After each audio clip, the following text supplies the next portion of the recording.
Бишкек шаарында өтүп жаткан Кыргызстандын футбол боюнча курама командасы Азиянын кубогуна тандап алуу оюндарында Сингапурдун оюнчуларын 2-1 эсебинде утуп алышып, жалпы кыргызстандыктарды кубандырган эле. Андан 2 күндөн кийин эле Мьянма командасын 2-0 эсеби менен жеңип алышты. Бул оюндарды мамлекет башчыбыз Садыр Жапаровдун көрүп отурганы балким оюнчуларыбызга демшык бердиби деген ой келет. Белгилей кетели, бул оюндарды өлкөбүздүн ар бир тургуну кызыгуу менен көрүп жатышты. Айрым шаарлардын стадионунда Madani жайлардын алдында атайын чоң экрандар коюлду. Анда экран Жалал Абад шаарында Барпы театрынын алдына коюлганы жерге биздин спорт күйөрмандары үчүн жакшы жышаана болду.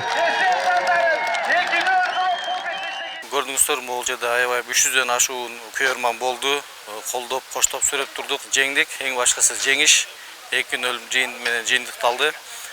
Курама командадан мындан кийинки беттеште мен ойлойм, жана ошондой эле менен чогуу күйөрмандар макул болсо керек. Ошо Тажикстан курама командасы менен болгон беттеште чыныгы 150 же 200% күчүн жумшап, бизге дагы жеңиш тартуулап, ушул жерден түз эфирден көрүп, бардыгын чогуу бирге кубанабыз деген ишеничтебиз.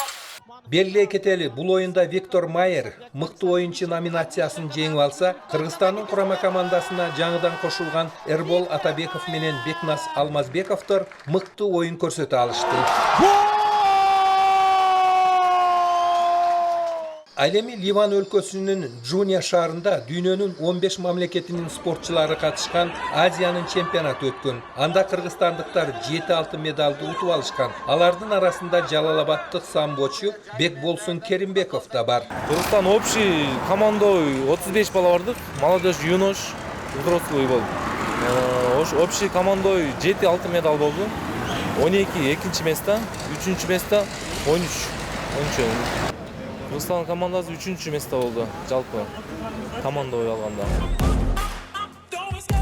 Кечээ күнү Сингапур мамлекетинин борбору Сингапур шаарында дүйнөнүн абройлуу UFC уюмунун 275 турниринде алтын курун коргоп алуу үчүн айтылуу спортчу кызыбыз Валентина Шевченко бразилиялык спортчу Таила Сантосту упайлардын артыкчылыгы менен жеңип алып, 7-чи жолу өзүнүн алтын курун сактап калды.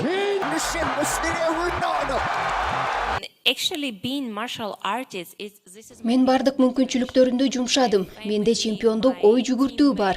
Бирок эч качан өзүмдүн беттешүүлөрүмө канааттанган эмесмин. Ошондуктан ар бир таймашка чыкканга өзгөчө даярданам. Жеңиш үчүн бүт күч аракетимди жумшаймын. Октогонго жүрөгүмдү калтырганмын. Мындан ары да жеңишти колдон чыгарбайм.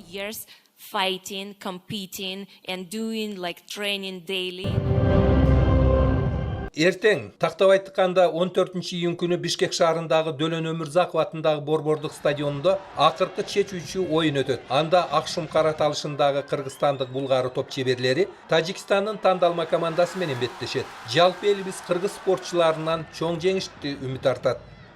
Маматкадыр Маматалиев, Бекен Бекенов, жаңылыктар үчүн.